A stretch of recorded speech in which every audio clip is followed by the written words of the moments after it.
नाज़रीन अस्सलामु अलैकुम वरहमतुल्लाहि वबरकातुहू। आप आज की मजलिस का मोहतरम शेख मोहम्मद यूनुस साहब से मेरा ये सवाल है कि वही और अल्हाम इसके बारे में गैर जमात से सुनते आए हैं कि ये बंद हो गए हैं, अब नहीं उतरते। लेकिन कुरान करीम हमें इसके बारे में क्या रहनुमाई करता है? कुरान करीम की रोशनी में मैं पूछता हूँ मोहतरम शेख साहब से कि इसकी हमारी रहनुमाई फरमाएं। जी डॉक्टर साहब, इस सिलसिले में ये है कि जब हम कुरान करीम की तरफ, जो कि हदायत का मुकम्मल एक ज़ाब्ता हयात है और मुकम्मल एक किताब है, कामिल किताब है, सबसे पहले तो हम उस कामिल किताब से पता करते हैं कि वो हमारी क्या रहनुमाई करती। तो अल्लाह ताला सूरत हामीम सजदा में आयत नंबर 31 में अल्लाह ताला फरमाता है, इन्नल्लज़ीना कालू रब्बुनल्लाह, कि वो लोग जिन्होंने कहा कि अल्लाह हमारा रब है, सुम्मस्तकामू, फिर वो मुस्तकिल मिजाजी से इस अकीदा पर कायम हो गए। ताता नज़्ज़लु अलैहिमुल मलाइकातु, तो उन पर फरिश्ते उतरेंगे। अच्छा। ताता नज़्ज़लु अलैहिमुल मलाइकातु, तो उसमें उन पर ये फरिश्ते उतरेंगे। अच्छा। ये कहते हुए कि डरो नहीं, ला खौफन अलैकुम, ला ताज़ानु, कि आप गम ना करो, फिक्र ना करो, किसी पिछली गलती का गम ना करो, और इस जन्नत के मिलने पर खुश हो जाओ जिसका तुमसे वादा दिया गया है। एक सूरत सजदा, ये सूरत हामीम सजदा की आयत नंबर 31 है। अच्छा, कुरान करीम की आयत है। कुरान करीम की आयत है। यानी इसका मतलब है, ये समझाया गया है कि आप नेक लोगों पर फरिश्ते उतरेंगे, लोगों पर फरिश्ते उतरेंगे, और उन लोगों पर जिन्होंने कहा कि अल्लाह हमारा रब है, और वो मुस्तकिल मिजाजी से बावजूद उन पर तकालीफ आएंगी, उन पर मसाइब आएंगे, उनको तंग किया जाएगा, उन पर कुफर के फतवे लगेंगे, लेकिन इसके बावजूद अगर वो कायम रहे। फरिश्ता का आना मतलब है कि कोई वही होएगा या इल्हाम होएगा, या इल्हाम होएगा, कुछ तो खुदा का पैगाम है। खुदा का तो फरिश्ते जो जब नाज़िल होंगे, ताता नज़्ज़लु अलैहिमुल मलाइकातु, कि उनके ऊपर फरिश्ते नाज़िल होंगे। और वो जो अल्लामा ताहिरुल कादरी साहब हैं, एक दफ़ा उन्होंने इसी आयत के बारे में ये नीचे लिखा। अच्छा। नीचे वो आखिर पे ये लिखते हैं कि भाई ये जो फरिश्ते लोगों पर उतरेंगे, जो मुश्किल मिजाजी से कहेंगे कि अल्लाह हमारा रब है, वो गूंगे बहरे नहीं होंगे। हाँ। वो बोलने वाले होंगे। अच्छा। वो कहेंगे कि ला खौफन अलैकुम, कि तुम्हारे पर खौफ किसी किस्म का मत गम करो। यानी फरिश्ते बोलेंगे, तो फरिश्ते जब बोलेंगे, इसका मतलब वो वही इल्हाम, तो वही है, वही इल्हाम होता है। तो ये एक बात है जो हमें कुरान की रोशनी में पता चलता है कि खुदा ताला ने जब से इंसान को पैदा किया है, उनमें से नेक लोगों पर, जो खुदा के रसूलों पर, खुदा के नबियों पर, खुदा के वलियों पर, खुदा पर ईमान लाने वाले लोग हैं, खुदा की किताबों पर ईमान लाने वाले लोग हैं, उन पर खुदा ताला के फरिश्ते उतरेंगे, और वो फरिश्ते फिर ज़ाहिर कुछ कलाम लाते हैं। तो वो कलाम क्या ला रहे हैं कि गम मत करो, फिक्र मत करो, और उस जन्नत की खुशखबरी हो तुमको। अच्छा। जो अल्लाह ताला ने तुमका जिसका वादा किया है। ये तो एक हो गई। अब ये तो इंसानों को कहा है ना। हम कुरान करीम की अब दूसरी एक आयत है, सूरत नहल में चले जाते हैं। अब देखिए इस मजमून को अल्लाह ताला ने कैसे खोला है। सूरत नहल की आयत नंबर 69 में अल्लाह ताला फरमाता है, वह औहा रब्बो का इलन नहल है, कि शहद की मक्खी को अल्लाह ताला ने वही की है। अच्छा। वह औहा रब्बो का, और ए मोहम्मद रसूल सल्लम, तेरे रब ने शहद की मक्खी की तरफ ये वही की है, अनिता खजी मिनल जिबाले, कि तू पहाड़ों में जाके शहद के छत्ते बना। अच्छा। बयूतन, पहाड़ों में जाके अपने घर बना, व मिनश शजरे, और दरख्तों में अपने घर बना, मिमा यारोशून, अच्छा, जिसका वो अपने घर, जिस पर वो अपने घर बनाती है। ये वही उदों इसी या हुण भी होंदी है? ये तो अभी फिर जारी है, क्योंकि शायद तो अभी लगता है। क्या अब शायद फिर मौलवी ये भी कहें कि शायद भी नहीं होना चाहिए, हाँ। क्योंकि वही तो ये तो अल्लाह ताला चलो और बहुते नहीं रसूलुल्लाह सल्लल्लाहु अलैहि वसल्लम से पहले नहीं अगर तो जदों तो ये आयत नाज़िल हुई उदों तो लैके हुण तक तो फिर शायद साढ़े सामने ही उस वक्त ही शायद था। और बल्कि आता है कि बल्कि एक हदीस मुझे याद आ गया कि एक हदीस में आता है कि एक दफ़ा रसूलुल्लाह सल्लल्लाहु अलैहि वसल्लम ने शहद पी भी लिया था। अच्छा। और ये भी बताया कि शहद के मुख्तलिफ जायके होते हैं, तो शहद का वजूद तो फिर साबित हो गया ना, और आज तक भी शहद है, मौजूद है।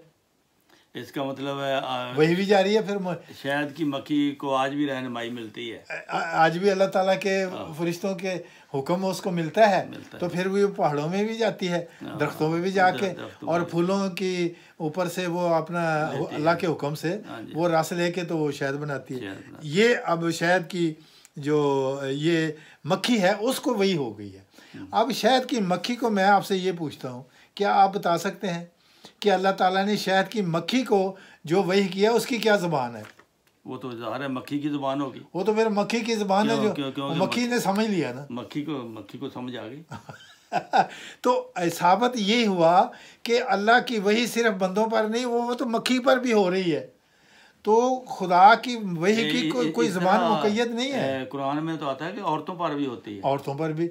हाँ, और फिर आगे ये सूरत हामीम सईदा नहीं, वो जो हज़रत मूसा अलैहिस्सलाम पर वही हुई है, वो सूरत ताहा में, वो सूरत ताहा में हज़रत मूसा की वालदा को ये वही है।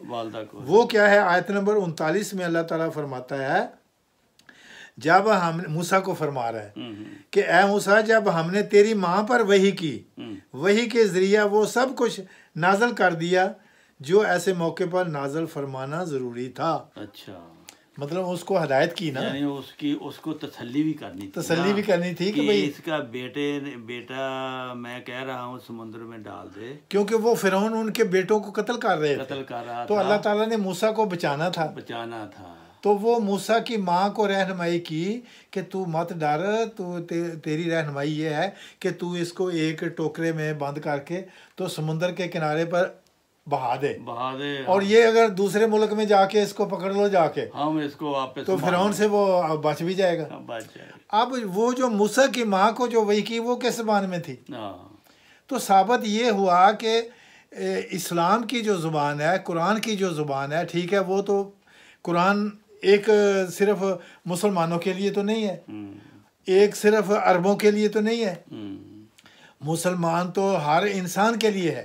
क्योंकि अल्लाह ताला ने यही बयान फरमाया है कि कुल तू कह दे या युहन्नासो इन्नी रसूलुल्लाह अलैकुम जमिया, कि ऐ दुनिया के तमाम इंसानों, कि ऐ दुनिया के तमाम इंसानों, तमाम में अब अफ्रीका में भी लोग जो हैं उनकी ज़बान में भी वही होती है, मशरक मगरब शुमाल, अंग्रेज़ों को भी वही होती है, और जो रशियन है उनको रशियन ज़बान में वही होगी। चाइना में अगर खुदा के बनते हैं तो वहाँ चाइना में चाइनीज़ ज़बान और में, हिंदुस्तान में तो कोई 1500 मज़हब है तो 1500 ही ज़बानें भी हैं वहाँ।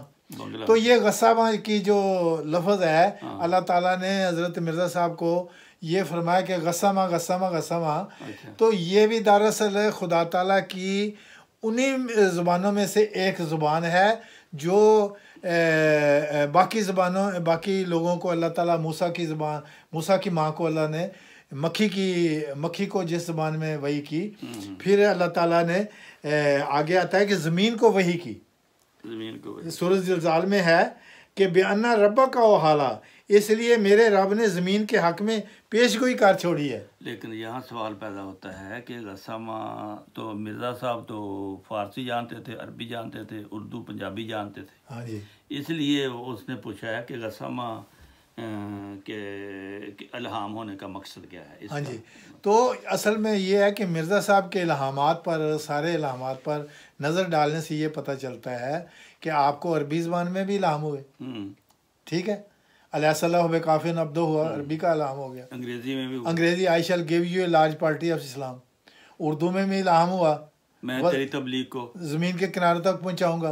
पंजाबी में भी हुआ, पंजाबी में भी हुआ, मैं तेनू इन्ना देंगा कि तू रज जाएगा, ये भी इल्हाम है। नहीं तो फिर ये इस वजह से है कि खुदा ताला की कोई एक ज़बान नहीं, खुदा ताला सारी ज़बानें जानता है, क्योंकि वो उसने मखलूक पैदा की है। अच्छा, फिर ये गस्सामा के बाद कोई हुजूर ने कोई तशरीह की है? हाँ जी, हजूर ने मतलब गस्सामा की फिर आगे ये हजूर ने तशरीह की है कि दरअसल इससे मुराद ये था कि मद्रास में आपका एक कोई खादम है जिसने जमात जिसने आपको कबूल किया हुआ है और उस पर कोई कारोबारी मुश्किलात हैं।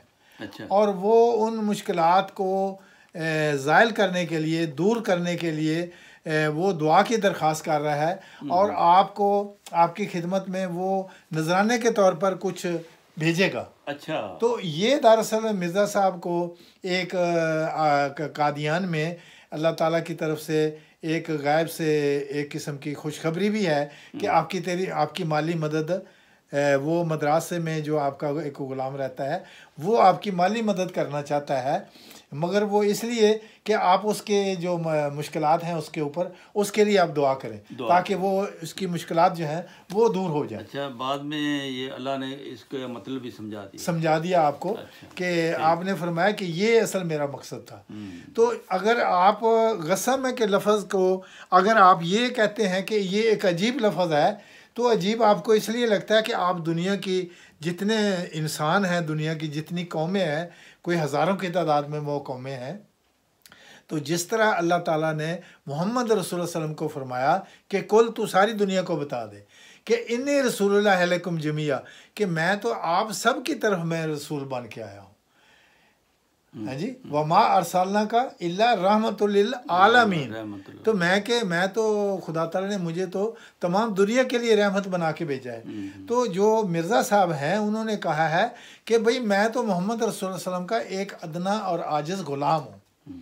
तो जिस तरह मोहम्मद रसूल सल्लम तमाम दुनिया के लिए ये पैगाम लेकर आए कुरान का, इसी तरह मिर्ज़ा साहब को भी ये कहा गया है कि आपको भी ये जो जितनी ज़बानों में भी आपको इल्हाम हो रहे हैं, क्योंकि आप मोहम्मद रसूल सल्लम के ग़ुलाम हैं, इसलिए आपको फ़ारसी में भी इल्हाम हुआ, अंग्रेज़ी में भी इल्हाम हुआ, उर्दू में भी हुआ, अरबी ज़बान में भी हुआ, जैसे हमने आपको बता दिया। तो इसलिए ये गस्सामा का लफ्ज़ दरअसल अरबी ज़बान का ही एक लफ्ज़ है, लेकिन ऐसा मालूम होता है कि ये अरबों में भी अब आप जाएँ तो मिस्र के अरबी का लहजा और है, इराक़ में जाएँ तो अरबी का लहजा और है, और कुवैत में जाएँ तो लहजा और है। तो अरबी के भी जिस तरह पश्तो में के मुख्तलिफ मुल्कों में पेशावर का लहजा और, मर्दान का और, बन्नू का लहजा और डेरा इस्माइल खां का लहजा और है। तो इस्लाम का जो पैगाम है वो बैनुल अक़वामी है, वो आलमगीर पैगाम है कुरान का। इसलिए ये वही जो है इसको इस बात से मुक़य्यद करना कि ये सिर्फ़ अरबी ज़बान में ही सारी नबी को रहनुमाई होती है। हाँ, ये हम मानते हैं कि नबी को जो खुदा की तरफ से इल्हाम होता है, अगर उसके पास किताब वाला वो नबी है, उसके पास शरीयत है, वो शरीयत उस नबी की कौम की ज़बान में होगा। अच्छा, वो शरी जो वही होगी। वो तो इंसानों के लिए फिर है ना, वो इंसानों के लिए है, वो उसकी उम्मत के लिए काम आने वाली चीज़। वो पैगाम उस कौम की जिसकी तरफ वो नबी बन के आया है, वो शरी जो नबूवत है, शरी वही जो है वो उस कौम की ज़बान में होगी। लेकिन अगर वो आलमगीर रसूल है तो फिर सारी कौमों की ज़बान में उसको वही हो सकती है, इल्हाम हो सकता है। ये कोई बायसे इल्ज़ाम बात नहीं है। नाज़रीन, मैं मोहतरम शेख साहब का बहुत शुक्रिया अदा करता हूँ कि आपने बहुत ही खूबसूरती के साथ इल्हाम और वही के बारे में इसकी तशरीह की है। अल्लाह ताला इनको जज़ा दे और कुरान की रोशनी में तशरीह की है। अस्सलामु अलैकुम व रहमतुल्लाहि व बरकातुहू।